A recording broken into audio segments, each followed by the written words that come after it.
Bonjour mon cher Alain. Bonjour mon cher Vincent. Mon cher Alain Joseph. Oui. Donc l'idée, c'est sur cette interview, c'est que tu nous précises ce qu'est l'APS, ce qu'est cet ensemble pédagogique, quel en est le contenu, quelles sont les modalités, à qui ça s'adresse, et puis que tu nous parles de toi, qui en est à l'origine. Voilà. D'accord.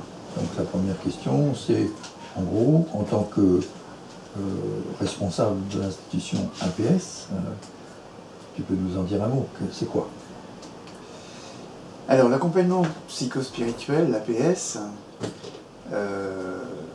est une approche thérapeutique qui consiste à intégrer à la fois la dimension psychologique dans l'accompagnement de la personne et en même temps à intégrer la dimension spirituelle d'inspiration biblique. Donc en fait, globalement, une intervention, un accompagnement se joue en deux temps.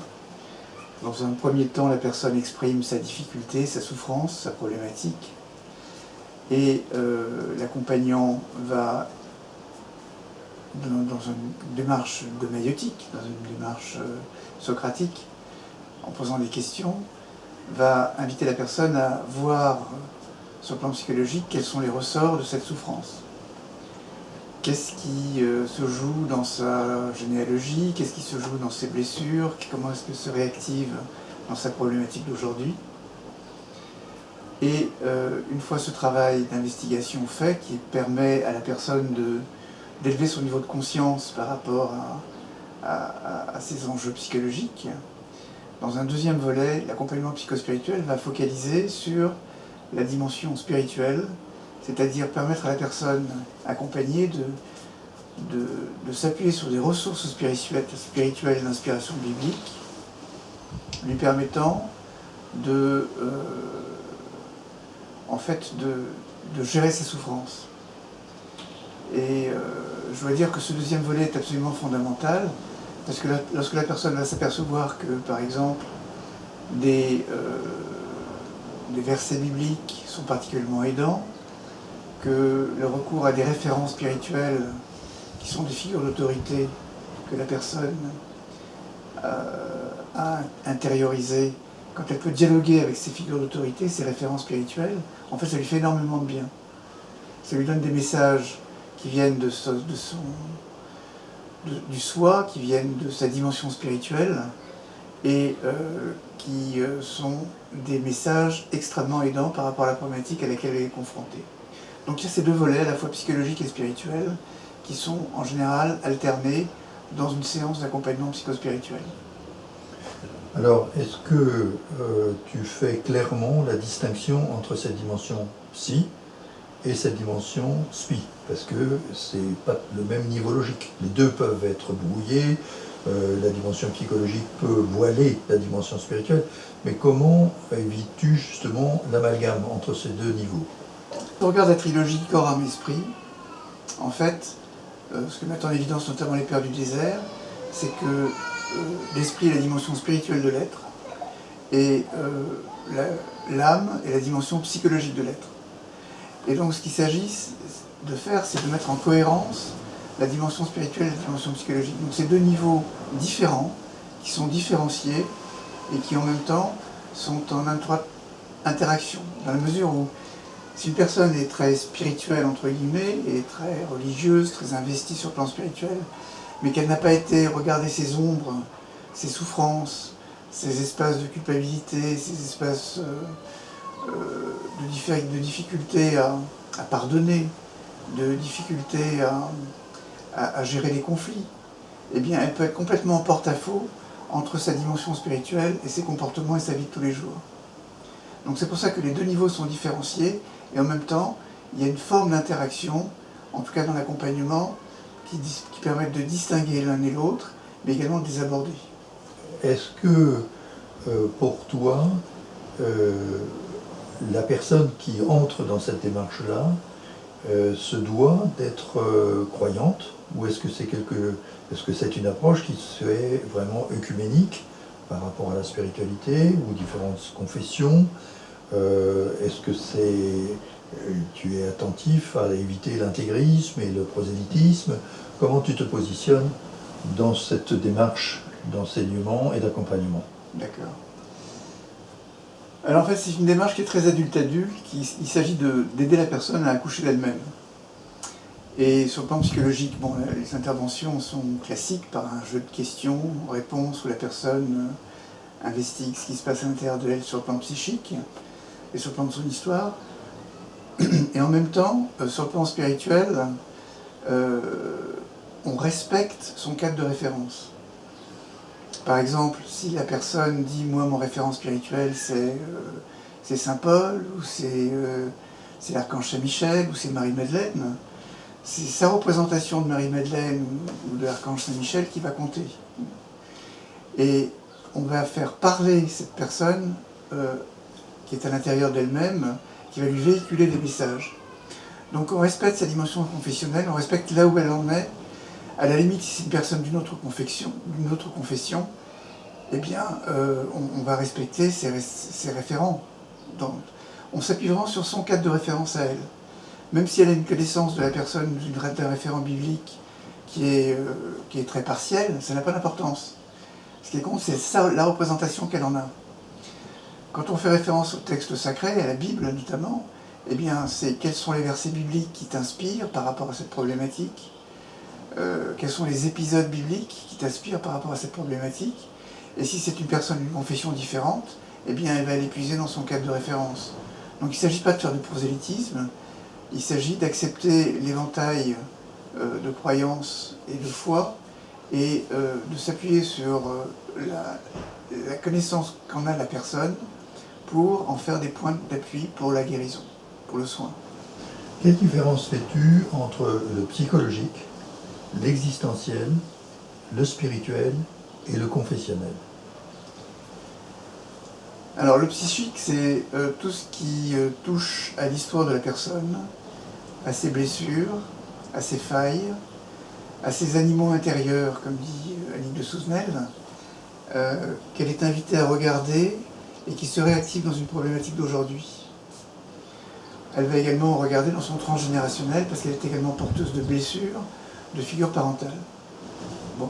Et ça permet d'élargir son champ de conscience, de ne pas être dupe du poids du passé, d'avoir conscience de ses conditionnements, d'avoir conscience de ses contaminations, comme on dit en analyse transactionnelle, de ses introjects qui peuvent être délétères, mais de faire un travail de redécision, comme en analyse transactionnelle, pour intégrer de nouvelles permissions.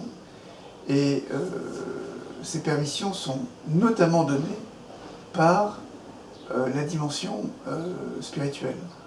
Je vais prendre un exemple. J'ai parlé avec une personne que j'ai formée récemment qui travaille beaucoup en Afrique. Elle travaille dans des pays africains qui ont été dévastés par la guerre et par les horreurs de la guerre. Elle travaille avec des populations extrêmement blessées. Et ce garçon, qui par ailleurs est un spécialiste de l'EMDR, a mis en évidence que le travail psychologique avait très peu d'emprise et très peu d'impact. Par contre, lorsque les personnes étaient invitées à travailler avec le Christ à l'intérieur d'eux-mêmes et à dialoguer avec lui, il y a un flot émotionnel qui est donné par ce type de travail, où le fait que le Christ leur dit tout leur amour dans ce dialogue avec eux est extraordinairement guérissant. Et bien sûr, ça déclenche un très fort émotionnel qui fait que le passé peut être, d'une certaine manière, la page peut être retournée. Et ça, c'est typique de ce genre de travail. Et j'ai envie de dire, par voie de conséquence, que moi je crois beaucoup au psychologique parce que j'ai fait un long parcours dans ce domaine-là, je suis également psychothérapeute, mais c'est la dimension spirituelle, et dans mon cadre de référence d'inspiration biblique, qui est la plus guérissante, la plus opérative, et qui permet de donner les résultats, entre guillemets, les plus définitifs, les plus marquants. Ok. Est-ce que tu peux répondre à ma question sur la différence entre le psychologique et l'existentiel? Existentiel de la personne qui fait ce type de travail s'en trouve complètement modifiée. C'est-à-dire qu'elle s'ouvre à la foi, elle s'ouvre, même si elle est peu pratiquante, même si en général elle a une dimension spirituelle potentielle, elle est en quête spirituelle, Et lorsqu'elle se tourne vers ce type de travail, sa foi augmente, sa vision du monde change, sa vision par rapport à la mort s'en trouve modifiée, elle est beaucoup plus sereine, beaucoup plus paisible par rapport à la perspective de la mort, elle est beaucoup plus dans la confiance, dans l'amour, et finalement ça lui change sa vision du monde. Ce que j'entends dans ce que tu dis, c'est qu'en fait, tu t'appuies ton travail psychologique en prenant des éléments issus de la Bible qui peuvent être vus soit comme des mythes ou comme des allégories ou comme des référents ou comme des, je dirais comme des extraits de littérature, hein, et que ça peut aussi activer une dimension de révélation qui est peut-être inclue dans la personne. Et donc ma question, c'est est-ce que tu considères que toute personne est un être spirituel et un être potentiellement confessionnel, puisque c'est ce que tu laisses induire à travers ça.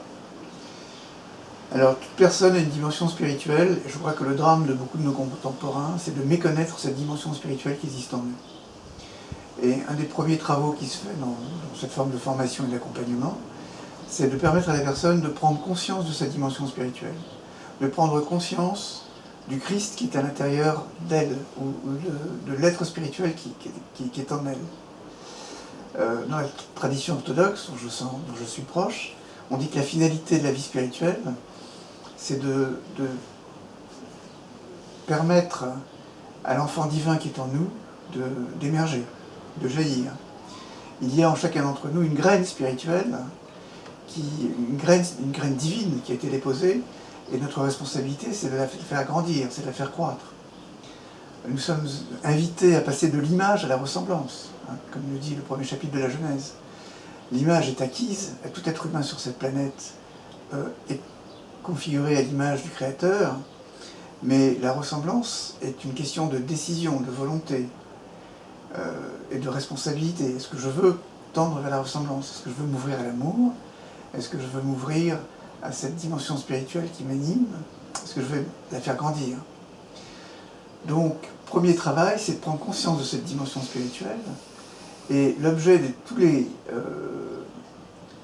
ressources spirituelles qui sont mises à la disposition de la personne ont pour finalité de faire grandir l'être spirituel qui est en elle, de l'investir davantage. Par exemple, les figures, les référents spirituels sont des archétypes de cette dimension spirituelle de l'être, qu'il s'agit d'activer et de faire émerger par un processus de dialogue, par exemple. Lorsque la personne ancre en elle des difficultés, pour gérer les difficultés, pour réinvestir l'instant présent, quand elle ancre des espèces de mantras, on va dire, qui sont des expressions ressources ou des paroles ressources, eh bien, c'est une manière d'investir sa dimension, son être spirituel, et de le faire grandir. Maintenant, pour la suite, pour la dimension confessionnelle, ça dépend de tout un chacun. Je pense que l'avantage de l'accompagnement psychospirituel permet de donner une impulsion spirituelle importante, de permettre une prise de conscience de ces difficultés psychologiques et de les traiter de manière à s'ouvrir davantage à cette dimension du cœur, à ne pas être dupe de l'ego qui prend toute la place et qui est focalisé sur la blessure, mais de faire en sorte que la blessure soit regardée par l'être spirituel qui est dans la personne, et donc ce changement de regard est extrêmement aidant.